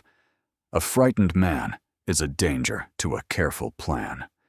So I gave Chandler exactly what his fear was begging him to see. The next morning, while he was at the house, I staged the worst episode of my life. I let Thea find me standing in the driveway in my slippers, looking up and down the street with the lost, blinking face of a man who could not remember why he had come outside or which house was his. I let her take my arm and lead me back in. I called her by my first wife's name, and then corrected myself with a small, frightened laugh, the way a man does when he feels the ground going out from under him. I asked, in front of Chandler, whether we had somewhere to be, because I had the feeling I was forgetting something important. It was a cruel little performance to give, because it was the exact thing they wanted. And watching it land felt like helping them load their own gun. But I watched the tension drain out of Chandler's shoulders in real time. The paranoia in his eyes turned back into greed. By the time he left that afternoon, he was easy again, joking, certain. The nervous voice in him had lost the argument. The old man really was gone. There was nothing to fear. 2 more days. Friday came gray and ordinary. Thea drove me to the appointment, her hand warm on my knee at every red light, telling me what a good idea this checkup was, how she just wanted to make sure her husband was taking care of himself. I played my part. I let her walk me in. And in the inside pocket of my coat, switched on before I ever left the house, was a small recorder, listening to everything. I will not pretend Dr. St. Miller's office was a frightening place. That was the worst of it. It was beige and calm, with diplomas on the wall and a soft-spoken man in a cardigan who shook my hand and called me sir. He asked me his little questions: the date, the season, who the president was, to count backward, to remember 3 words. And the whole time there was a looseness to it, a going through the motions, that told you the conclusion had been written before I ever sat down. At one point, Thea answered a question for me before I could, and Muller simply nodded and wrote. And the two of them shared a small glance that the recorder in my pocket caught for all time. That glance was worth more than anything I could have said. What none of them knew was that 2 days earlier, on one of my quiet drives, I had sat for a very different evaluation, a real one, with a real physician Arturo trusted, who had spent 2 careful hours with me and put his honest finding in writing. Mario Colon, sound of mind, fully competent to manage his own affairs. So whatever Muller signed that Friday afternoon, it would not stand alone. It would stand beside the truth, and the distance between the two of them would be a confession. There was one more piece I had been gathering, and it was the ugliest. After the night I first palmed those evening pills, I had stopped flushing them. On Juan's instruction, I had started saving them instead, sealing each one away, and Juan had quietly had them looked at.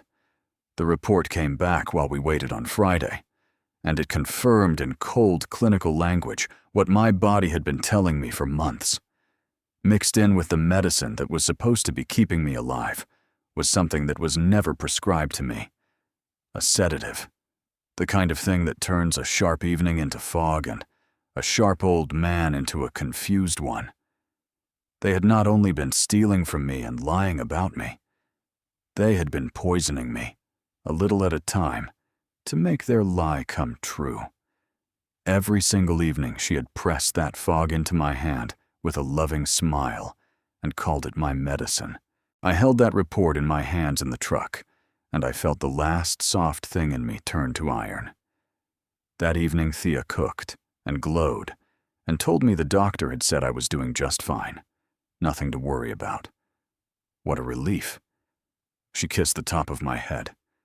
And later, through the wall, I heard her on the phone, her voice low and pleased, talking to someone who could only have been Diana Welch. It was done, she was saying. Muller had signed everything that afternoon. The affidavit was in hand. The petition was ready. File it first thing Monday morning, the moment the courthouse opened. An emergency guardianship. Fast-tracked. By Monday afternoon, there would be a temporary order, and after that, the old man could not so much as write a check without their say-so. She laughed softly and said one more thing before she hung up. And it is the thing I carried into that weekend, like a stone in my chest. By Monday night, she said, it is finally ours. All of it. I lay in the dark beside her and listened to her breathing slow into sleep. And I thought about Monday morning, and the courthouse, and the trap they were so eager to spring. They had taken the bait. Every piece of it. The doctor, the affidavit, the date, the casual certainty that they had already won. Monday morning, they would walk into that courthouse to bury me, and they had no idea I would be there waiting for them. Monday morning, I kissed my wife goodbye. I want you to sit with that for a moment, because I did.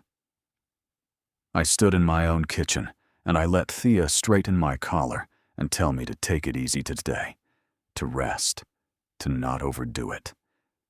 She had never been sweeter to me than she was that morning, and why not? By her math, this was the last morning she would ever have to pretend. I told her I might go sit at the yard for a while. She smiled and said that sounded nice. Then I walked out to my truck, and I did not drive to the yard. I drove downtown to Arturo's office, where my son was already waiting. The three of us sat in front of Arturo's monitors, and we watched the courthouse open. At 8:01, the filing appeared. Arturo has the kind of access that lets a man see a petition the moment it lands in the system, before any judge has touched it. And so I watched it populate the screen in real time, line by clinical line. A petition for emergency guardianship and a finding of incapacity. The proposed ward. Mario : the petitioner. My loving wife. Attached. The sworn affidavit of Dr. St. Muller, declaring under his license that I could no longer be trusted to run my own life. I felt no fear watching it. I felt something closer to gratitude. For weeks, I had needed them to do exactly this, to take everything they had built in the shadows and carry it out into the daylight of a public court, under their own names, with their own signatures. A scheme whispered in a kitchen is deniable. A scheme filed with a clerk is evidence. They had just handed the state of Texas a notarized confession and asked it to stamp the date. There it is, Juan said quietly, his eyes on the screen. They just signed it. All of it. In ink. Across town, I knew. They were celebrating. I did not have to see it to know. Thea would be home by now, or somewhere bright with a glass in her hand, and Chandler would be with her, and the masks would finally be off. I learned later how right I was. They had already booked themselves out of the country. 2 seats on a flight, 10 days off. New names half arranged for the city after this one. They had laid my belongings out in their minds and divided them. The house, the trucks, the accounts. 40 years of a man's life, carved up over champagne by 2 people who had never earned a dollar of it. Certain it was already theirs, and for a few hours that Monday, the law agreed with them. Just past 2 in the afternoon, the second entry appeared on Arturo's screen. The judge, looking only at the affidavit in front of him, hearing only one side, did exactly what an emergency petition is built to make a judge do. He granted a temporary order. For that afternoon, on paper, I was a man who could not sign his own name. Thea had control. The estate was hers to manage. Everything she had told Welch on the phone had come true on schedule. I should have felt the floor under me give way. Instead, I watched Arturo lean back in his chair, and I watched a slow, cold smile spread across the face of the most dangerous lawyer in the Pacific Northwest. And I understood that the trap had not closed on me at all. It had closed on them, because a temporary order is not the end of a guardianship. It is the beginning. It opens a door, and behind that door is a hearing. And at that hearing, both sides finally get to speak. They had been so hungry to walk through that door that they never once stopped to ask what might be waiting on the other side of it. What was waiting was me. Sound of mind, with a real doctor's evaluation in hand. A recording of their kitchen. A recording of Muller's office. A lab report on the poison in my pills. A forensic trail through every shell company and laundered dollar. 4 prior victims in 3 states. And a son who hunts exactly this kind of crew for a living, with a package already built, sitting on a desk, waiting for one word from me to send it where it needed to go. Arturo turned to me. They have their order. Mario, he said.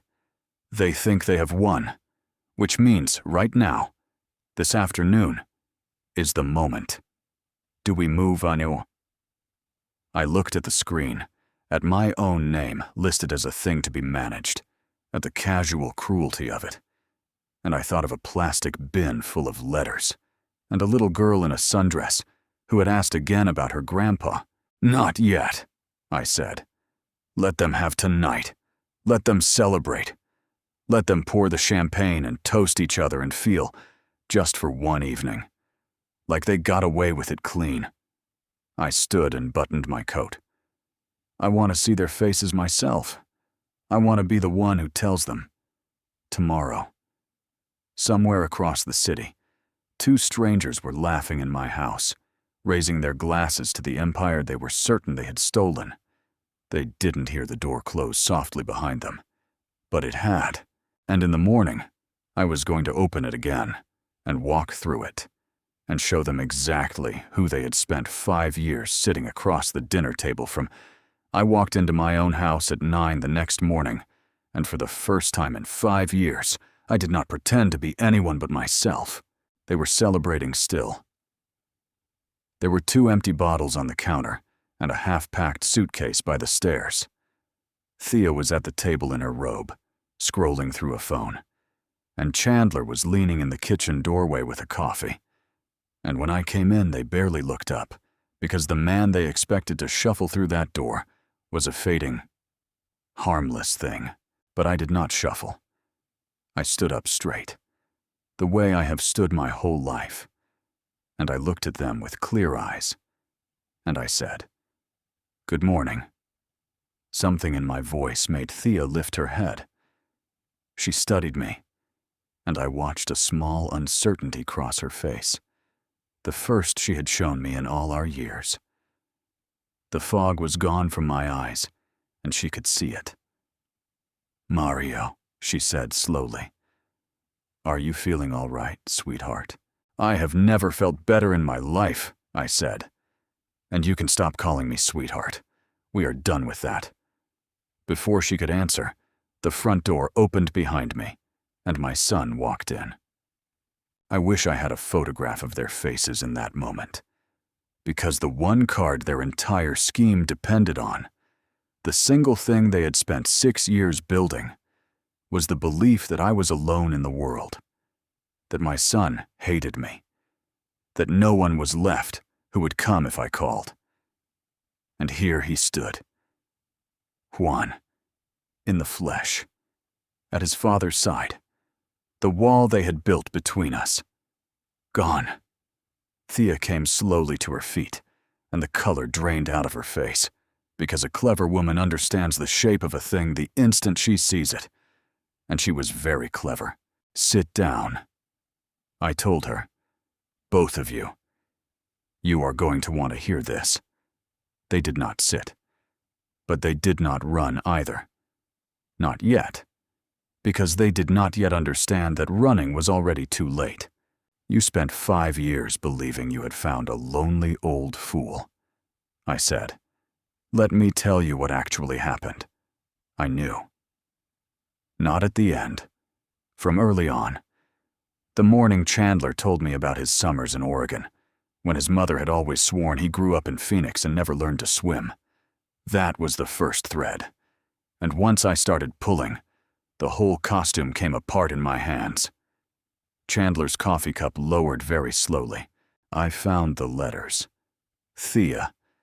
Every card my son sent me for 6 years, that you opened and read and hid in a bin in your closet. I know about the granddaughter you made sure I never met. I recorded the 2 of you in this kitchen, the night you laughed about the man who smells like diesel. I recorded Dr. Muller's office, that little glance you 2 shared while he pretended to examine me. And those pills you handed me every night with such love. I stopped swallowing them weeks ago. I saved them. A laboratory has them now. They know exactly what you have been putting in my body to make your lie come true. Thea's mouth opened, but nothing came out. And here is the part, I said, that I think you will appreciate most as professionals. Yesterday, a judge gave you a temporary guardianship over me. Congratulations. You won. Now go ahead. Take it. Take control of the estate you have been dreaming about. I let it sit for a beat. You will find that what your court order controls is a shell, a company on paper with nothing underneath it. Empty accounts.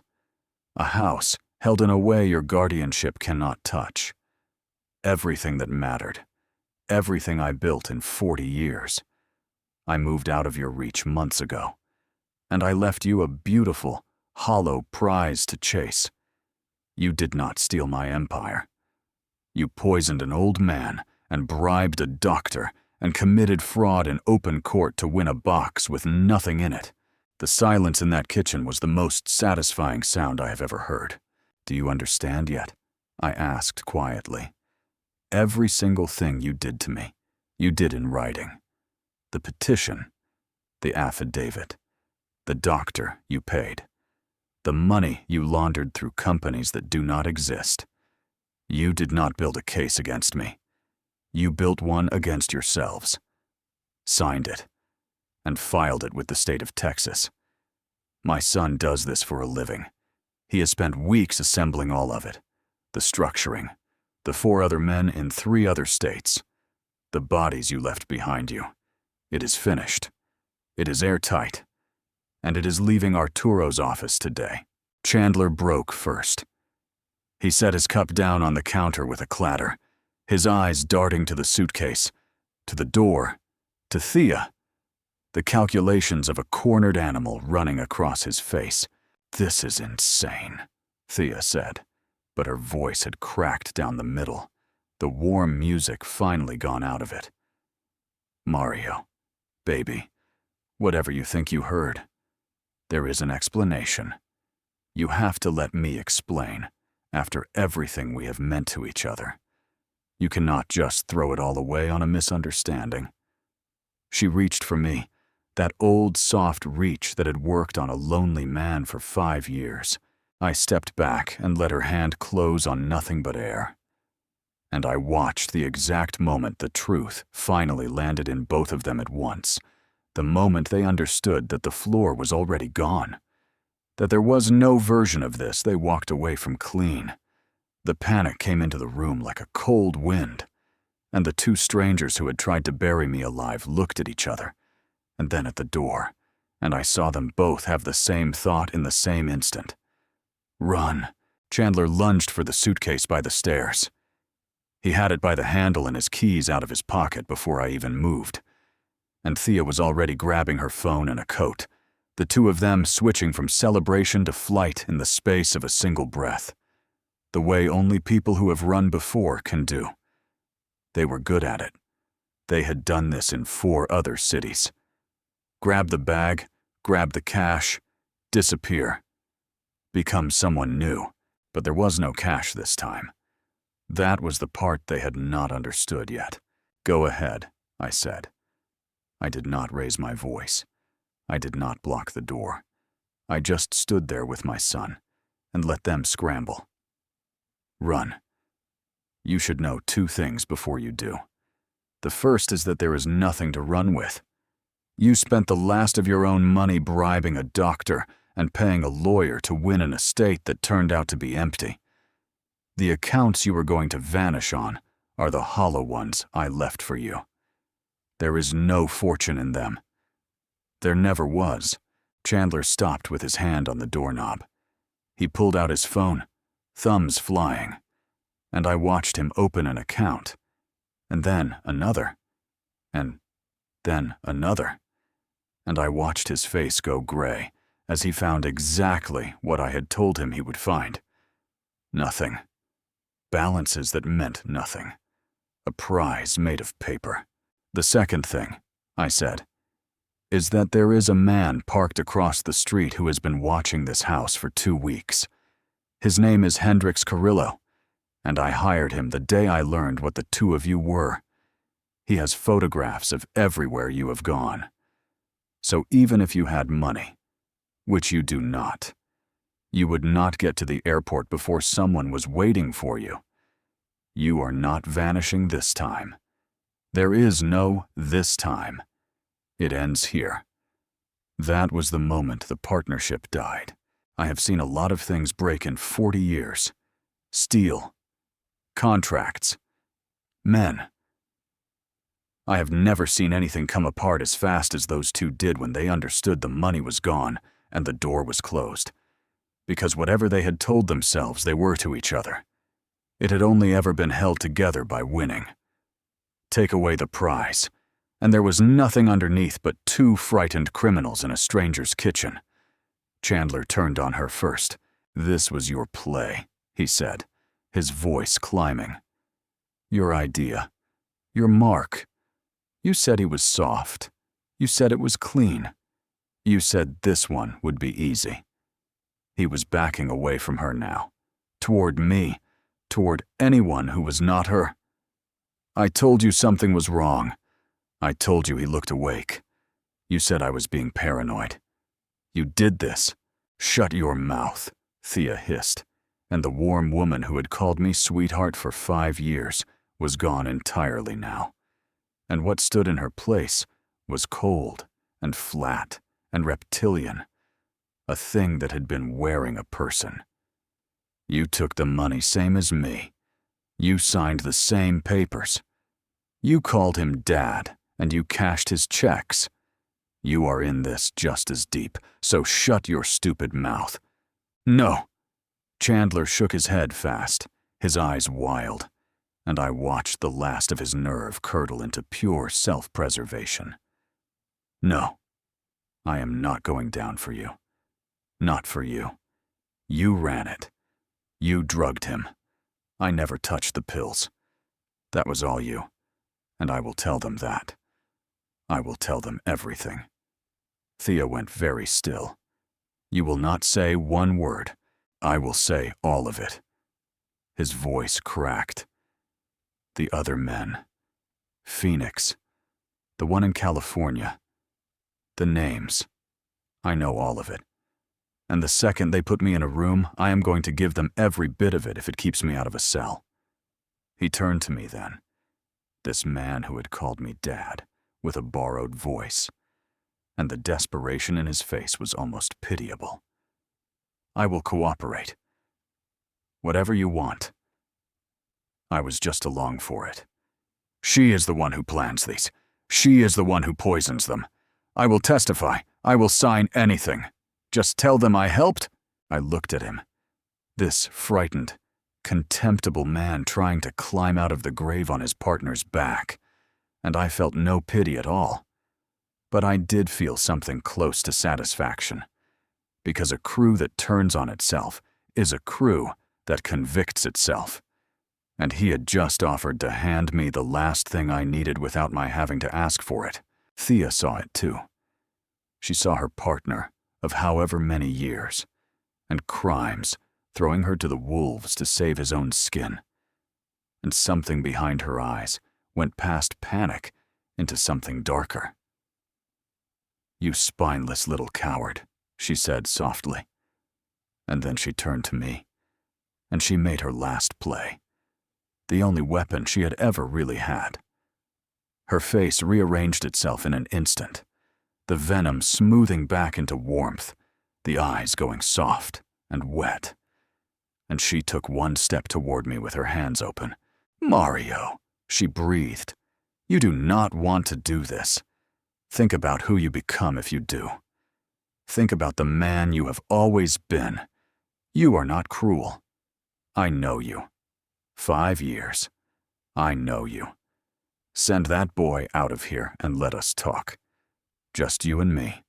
And I promise you we can fix all of... Save it, I said. And as the word left my mouth, my phone began to ring in my pocket. I did not have to look to know who it was. Arturo had told me he would call the instant it was done, the instant the package left his hands and landed where it was always meant to land. I let it ring once, twice. Then I looked at the two of them, and I answered it. It is done, Arturo said when I answered.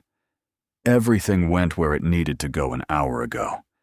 The recordings, the lab report, the real evaluation, the financial trail, all of it, in the hands of the people who handle elder fraud across state lines. They have been looking for a crew exactly like this one for years. Mario. They moved fast, and the temporary order is already being vacated. As of this afternoon, in the eyes of the law, you are exactly what you have always been, a man of sound mind who owns everything he built. Thank you, Arturo, I said, for all of it. Thank your son. He built the case. I just carried it. A pause. It is over. Mario, go live your life. I put the phone back in my pocket and looked at the two people standing in my kitchen, the woman who had married me for sport and the man who had called me dad for money. And I gave them the last words I would ever waste on either of them. That was my attorney. I said, everything you did is now in the hands of a federal fraud unit. The bribery, the laundering, the forged medical finding, the poison, the 4 men before me. Your doctor is finished. Your lawyer is finished. And the 2 of you are going to spend a very long time explaining yourselves to people far less forgiving than I am. Thea's composure had gone to pieces, but she was still searching, still working the angles behind her eyes, looking for the soft spot she had always been able to find in me. She did not understand that it was gone. You want to know the part you got wrong, I said. It was not the money. You could have had the money. Money I can rebuild. I built it once from 1 truck and $400, and I could do it again. What I cannot rebuild is the thing you actually stole. My voice did not rise, but something in it made even Thea go quiet. You stole 6 years between me and my son. You stole the only grandchild I will ever have. Years of her I will never get back. A little girl who asked about her grandpa while you sat in my kitchen and made sure I never heard her ask. That is what you took from me. And that is the one thing in this whole business that no court is ever going to be able to give back. I let that sit in the silence. But here is what you will never understand, because people like you cannot, I said. I got him back anyway. He is standing right here. And tonight, I am going to go meet my granddaughter. You did all of this. All of it. And you still lost the only thing that ever mattered. You lost to a lonely old man who simply refused to stay alone. Outside, I heard the first car doors. They came quietly, and they came quickly. The way these things do once the right people are finally paying attention. Investigators. A pair of officers. The calm machinery of a system that had been waiting a long time for these two. Chandler, true to the coward he was, met them at the door already talking, already offering, already trading every name and every city he had for whatever scraps of mercy he could buy. Thea said nothing at all. She drew herself up one last time, and she walked out of my house with her chin high, and she did not look at me again. I did not need her to. I had already seen everything I needed to see in that kitchen. Dr. St. Muller lost his license within the month, and his freedom not long after. His name on a fraudulent affidavit being a difficult thing to explain. Diana Welch found that the same careful paper trail she drew for her clients made an excellent map for the people who came to take her career apart. The whole rotten chain, every link that had been forged to bury me, came undone one piece at a time, and I helped pull every one of them. Then the house was quiet. Juan and I stood alone in the kitchen where it had all started, where a woman had once slid a folder across the table with a smile, and for a moment neither of us said anything. The cold that had carried me through those weeks, the iron I had needed to wear, began at last to drain out of me, and what was left underneath was just a tired old man who had been fighting for a very long time. My son put his hand on my shoulder. "It is really over," he said. "It is," I said. And for the first time in longer than I could remember, I believed it. I walked to the window and looked out at the empty street where their car had been, and I felt the strangest thing settle over me. Not triumph. I had expected triumph, and it didn't come. What came instead was quieter and far larger.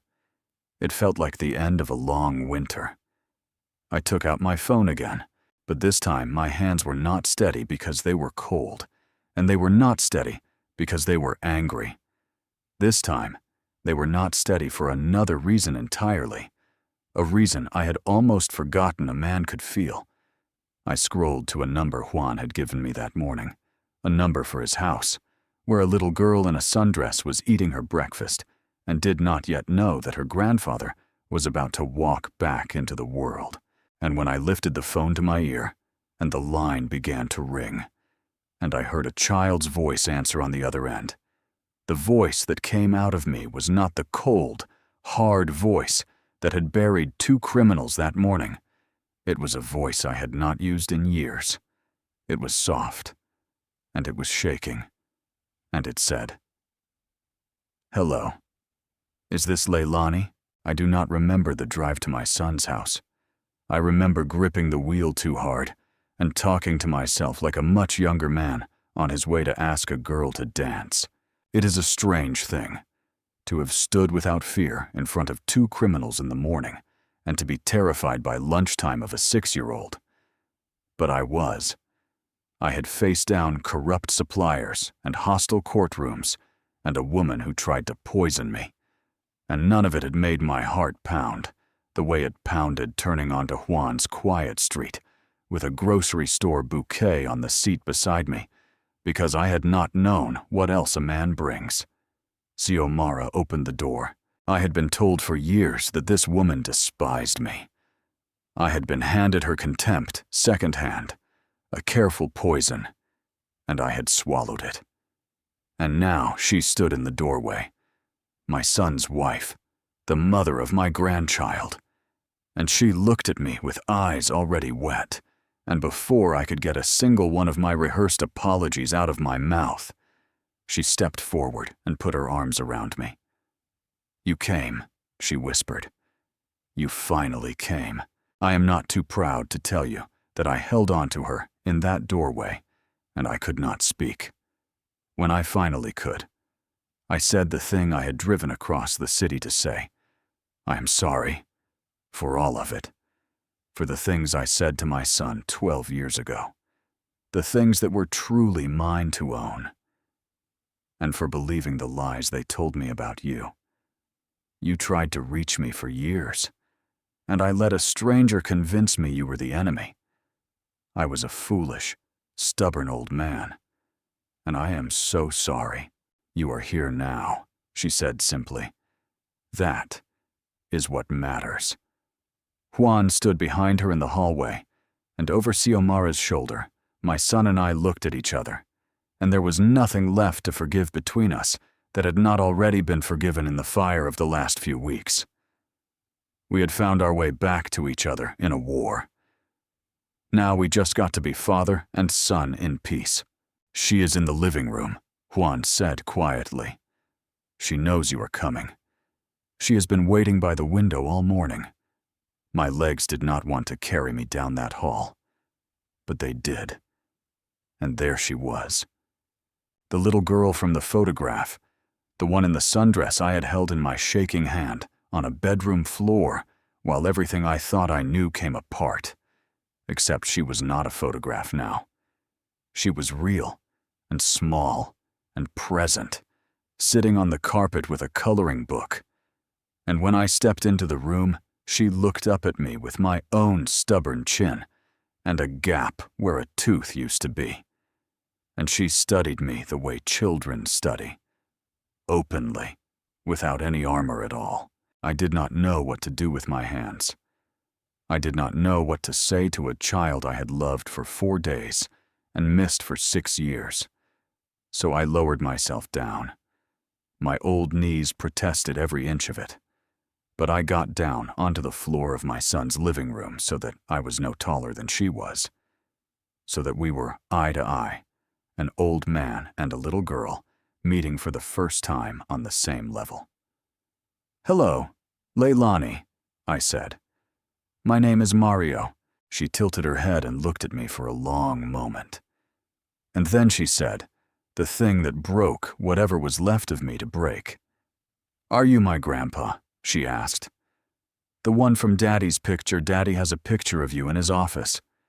He told me you live far away, and that someday you would come." Are you the someday, my son, behind me, made a small sound and went quiet. All those years, all those stolen letters and severed calls and poisoned lies. And through every bit of it, my boy had kept a photograph of his father on his desk where his daughter could see it. And he had told her that someday her grandpa would come. He had held the door open the whole time, even when he thought I had nailed it shut from the other side. Yes, I said, and my voice was not steady, and I did not try to make it be. Yes, sweetheart, I am the someday. I am your grandpa, and I am so sorry it took me this long. She considered this with the seriousness only a small child can manage. Then she reached out one little hand and patted my cheek, the rough, gray, worn cheek of a man who had spent 70 years being hard. And she said, "Your face is scratchy." And I laughed. I laughed with tears running down into that scratchy gray beard. The first real laugh I had laughed in, longer than I could count. Kneeling on the floor, with my granddaughter's small hand on my face, she showed me her coloring book.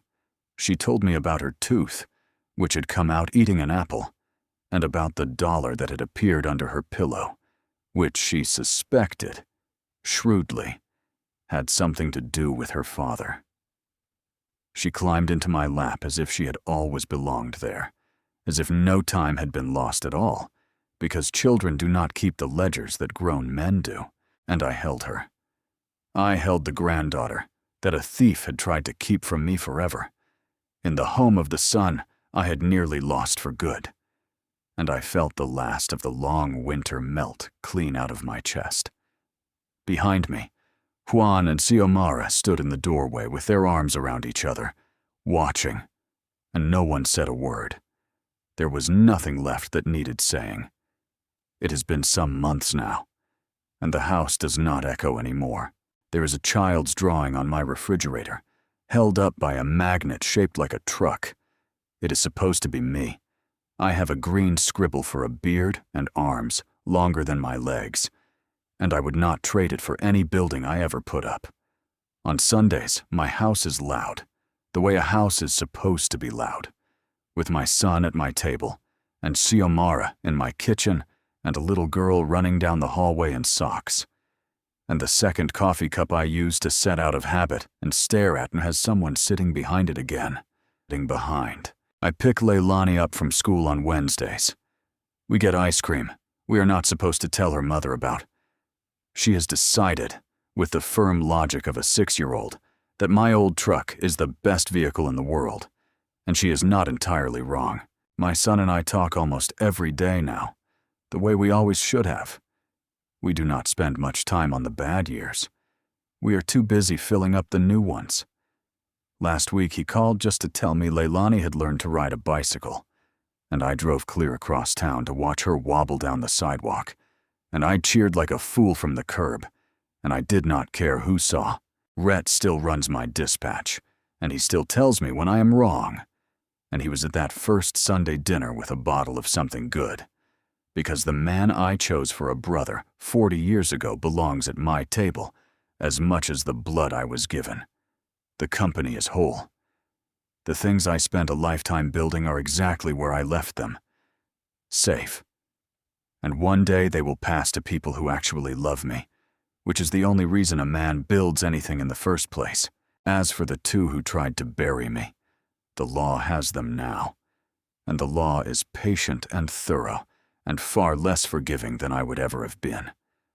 They will answer for me, and for the 4 men before me, and for whatever others we never found. I do not think about them much anymore. That is the truest victory there is. They wanted to be the center of my story. Instead, they are a winter I walked out of. Let me tell you what I learned, in case it saves one of you some grief. I spent 40 years believing that if I built enough, earned enough, and provided enough, I would be safe. I poured my whole life into an empire, so that no one I loved would ever go without. And I learned, far too late, that you can have 140 trucks and a fortune in the bank and still be the easiest prey in the world. Because the thing that makes a man a target is not weakness. It is loneliness. Predators do not hunt the poor. They hunt the isolated. And the surest way to become isolated is to let your pride keep you from the people who love you. The most dangerous thing I ever did was not signing that folder. It was going 12 years without calling my son. That silence is the crack they climbed through. Everything they stole. They stole through a door my own stubbornness had left standing open. So if there is someone you have not spoken to in too long, someone you are too proud, or too hurt, or too afraid to call, do not wait the way I waited. Do not let a stranger, or your own pride, stand between you and your blood. The accounts can be rebuilt. The years cannot. I got lucky. I got mine back. Not everyone does. I have met men in the months since. Good men. Proud men. Sitting alone in big, quiet houses. One bad decision away from the same cliff I nearly went over. I see myself in every one of them. When I was a younger man, I thought a legacy was something you could count. Now I know better. A legacy is not the company. It is not the house or the money or the name on the side of a truck. A legacy is a green scribble with a beard, held to a refrigerator by a magnet, made by a little girl who waited by a window for a grandfather she had never met, certain that someday he would come. I almost wasn't the someday. I came so close to never coming at all. If this story reached something in you, if you have ever let pride keep you from someone you love, or watched a vulnerable person you care about be circled by people who do not mean them well, do me a favor. Tell me in the comments where you are watching from tonight. And if there is a phone call you have been putting off, make it. Today, before it is too late to matter. And if stories like this one mean something to you, stay with me. Subscribe, so the next one finds you. Because somewhere out there tonight is another good person sitting alone in a too quiet house, and they need to hear that it is never, ever too late to come home. My name is Mario Colon. I built an empire out of one old truck and $400. But the best thing I ever built, I almost lost forever. And it is sitting in my lap right now, asking if we can get ice cream. We can, sweetheart. We absolutely can.